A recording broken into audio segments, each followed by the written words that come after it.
What is research methodology, and how is it different from research method? A common mistake that new researchers often make is confusing the terms research method and research methodology.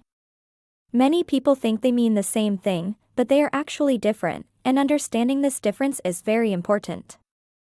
Knowing the distinction helps researchers show a solid understanding of research basics and aids in creating a proper research design. A research method is the specific technique or process that a researcher uses to collect and analyze data to discover new information or gain a better understanding of a particular topic. In simple terms, it's the tool or strategy used to carry out the research. For example, a researcher might use a survey to study people's eating habits in a community. On the other hand, research methodology is the reasoning or explanation for choosing a specific research method.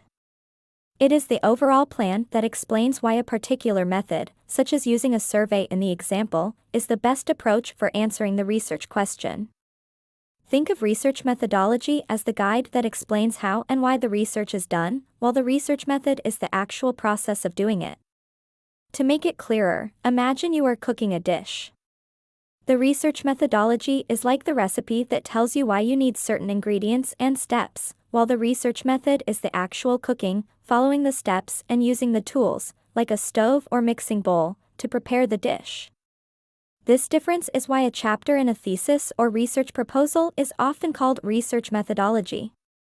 This chapter includes the overall plan for collecting and analyzing data, while the details within the chapter describe the specific research methods, like using interviews or surveys, that will be applied. That's all for today.